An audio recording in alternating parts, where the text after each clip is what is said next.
আল্লাহ সুবহানাহু ওয়া তাআলা কিয়ামতের দিবসে কাফিরদের জবানের মধ্যে শিলমোহর লাগিয়ে দিবেন। জ্বলন্ত শিখামন্ত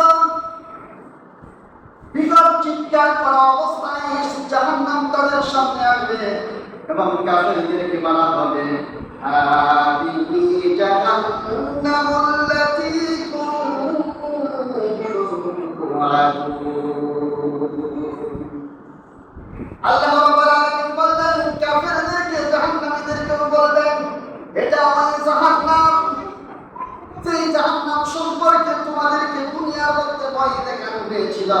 এটা হচ্ছে ওই জাহান্নাম যে বিষয়ে আল্লাহ রাসূল সাল্লাল্লাহু আলাইহি ওয়াসাল্লাম তোমাদের সামনে বর্ণনা করতেন, যার ভয় তোমাদেরকে দেখাইবেন, এটা হচ্ছে সেই জাহান্নাম।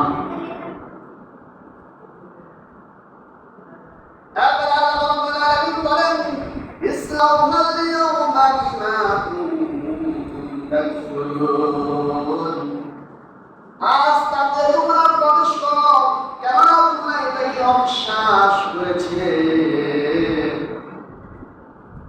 আজ তোমরা এই জাহান্নামের মধ্যে প্রবেশ করো, কেননা তোমরা এটাকে অবিশ্বাস করেছিলে। যখনই তোমাদেরকে আল্লাহ তাআলার পথে আহ্বান করা হলো, তোমরা রাসূলদেরকে মিথ্যাবাদী বর্ণনা করেছিলে, বিশ্বাস করেছিলে। আজ তোমরা এই জাহান্নামের মধ্যে তোমরা প্রবেশ করো। শুধু তাই না, আল্লাহ রাব্বুল আলামিন বলেছেন, আল-ইয়াওমা নাখতিমু আলা আফওয়াহিহিম ওয়া তুকাল্লিমুনা আইদিহিম ওয়া তাশহাদু আরজুলুহুম বিমা কানু ইয়াকসিবুন। আজ আমি তোমাদের জবানে শিলমোহর লাগিয়ে দিব, তোমাদের হাত আমার সঙ্গে কথা বলবেন এবং তোমরা যা কিছু করেছ সে বিষয়ে সে সম্পর্কে তোমাদের পাপগুলো তোমাদের বিরুদ্ধে সাক্ষ্য দিবে। আনাস ইবনে মালিক রাদিয়াল্লাহু তাআলা থেকে বর্ণিত আছে কথা, তিনি রাসূল সাল্লাল্লাহু আলাইহি সাল্লামের সাথে ছিলেন। এমন সময় রাসূল সাল্লাল্লাহু আলাইহি সাল্লাম হঠাৎ করে এসে দিলেন। সে যাওয়ার কারণে তার কাঁধের নাড়ি পর্যন্ত দেখা যাচ্ছিল। তখন রাসূল সাল্লাল্লাহু আলাইহি সাল্লাম সাহাবাদেরকে উদ্দেশ্য করে বললেন, তোমরা জানো কি আমার এই ভাষার কারণটা কি? সাহাবায়ে কেরাম রাসূল সাল্লাল্লাহু আলাইহি সাল্লামকে বললেন, আল্লাহ এবং আল্লাহর রাসূল ভালো জানেন। তখন রাসূল সাল্লাল্লাহু আলাইহি সাল্লাম বললেন, আমি এই ব্যাপারে হাসিয়েছি। কিয়ামতের দিন বান্দা যখন আল্লাহ তাআলার সাথে তর্কে লিপ্ত হবেন, ওই ব্যাপারটাই আমাকে হাসিয়েছে। বান্দা যখন কিয়ামতের দিন আল্লাহ তাআলার সাথে তর্কে লিপ্ত হবে, বান্দা বলবে, ইয়া আল্লাহ, ইয়া আল্লাহ, আপনি আমাদেরকে আপনার জুলুম থেকে আমাদের রক্ষা করবেন না। আল্লাহ রাব্বুল আলামিন বলবেন, অবশ্যই আমি তোমাদেরকে রক্ষা করব। তখন বান্দা বলবে, ইয়া আল্লাহ, তাহলে আমি আমার বিরুদ্ধে অন্য কোনো সাক্ষ্য স্বীকার করব না। তখন আল্লাহ তাআলা বলবেন, আচ্ছা ঠিক আছে, তাই হবে। তখন আল্লাহ তাআলা বলেন, তুমি তোমার নিজের সাক্ষী নিজেই হবে এবং আমার সঙ্গে তোমার সাক্ষ্য দিবেন।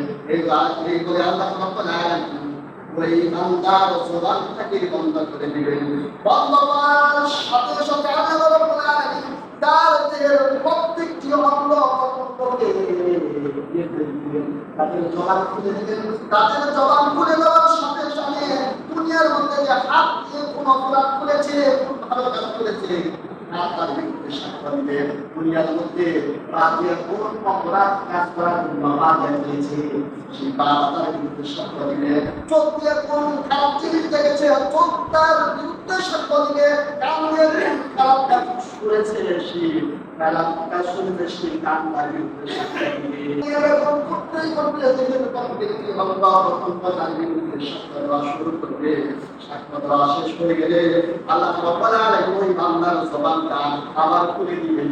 খুলে দেওয়ার পরে তখন অন্ত গ্রহণ করতে বললেন, তোমাদের অভিশাপ, তোমাদের ভালোর জন্যই তো আমি দুনিয়ার মধ্যে এই অপরাধ করেছিলাম, এই অপরাধ করেছিলাম। আজকে তোমরাই আমার বিরুদ্ধে সাক্ষী দিচ্ছ। দুনিয়ার মধ্যে যে হাত দিয়ে কাজ করেছি, এ হাত তোমার ভালোর জন্যই তো আমি এই কাজটা করেছিলাম। অমুক তা দিয়া পাঁচ সাক্ষ্য দিয়ে ফাঁকি বলতে তোমার উপর অভিশাপ, যে তোমার ভালোর জন্যই তো আমি কাজটা করেছিলাম, তোমার অভিশাপ। তখন অভিশাপ কেউ কোনো ফায়দা হবে না, কারণ সে যে কর্মগুলো করেছে, যে অপরাধগুলো করেছে, সেই অপরাধগুলোর কারণে আল্লাহ রাব্বুল আলামিন তাকে জাহান্নামে পাঠিয়ে দিলেন। আল্লাহ রাব্বুল আলামিন সেই জাহান্নাম থেকে আমাদের সকলকে হেফাজত করুন, সকলে আমিন। শুধু তাই না, আল্লাহ রাব্বুল আলামিন বলতেছেন, ওয়ালাউ নাশাউ লাতামাসনা আলা আ'ইনিহিম ফাস্তাবাকুস সিরাতা ফাইন্না মুসলিমুন। আল্লাহ তাআলা বলেন, আমি ইচ্ছা করলে তাদের দৃষ্টি শক্তি বিলুপ্ত করে দিতে পারতাম, তখন তারা পথের দিকে দৌড়িয়ে দেখতে চাইলেন, তবে তারা দেখতে পেত।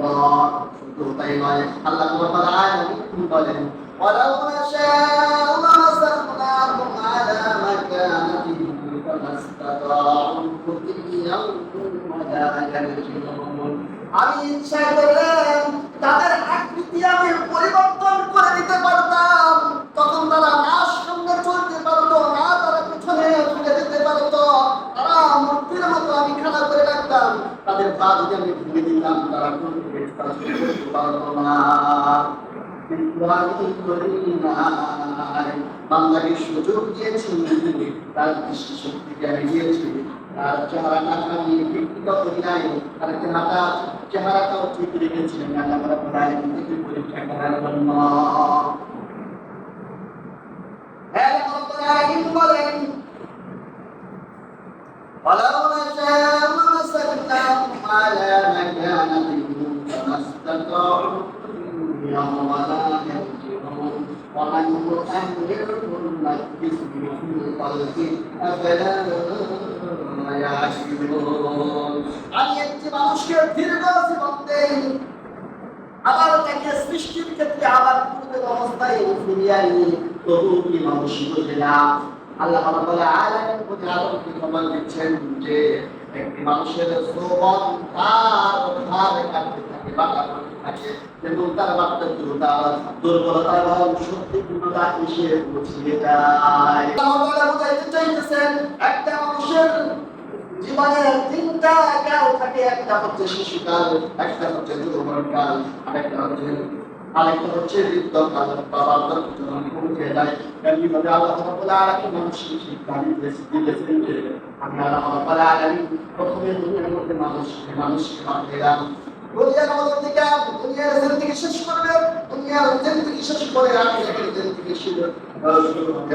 আখিরাতের জিন্দেগি শেষ হওয়ার পরে আল্লাহ রাব্বুল আলামিন আরেকটা জিন্দেগি দিবেন, ওই জিন্দেগিটা হলো জান্নাতি জিন্দেগি।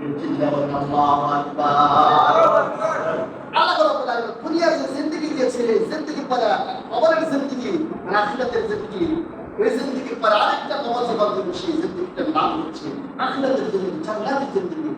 জান্নাতের জিন্দেগির মধ্যে তারা দুনিয়ার মধ্যে ভালো কাজ করে যাবে, ভালো আমল করে যাবে, খারাপ কাজ যারা না করবে সেই ভালো কাজ যারা করবে, আল্লাহ রাব্বুল আলামিন সেই জান্নাতে যারা আল্লাহ রাব্বুল আলামিন ওয়াদা করেছেন, সেই জান্নাতে তারা যাবেন।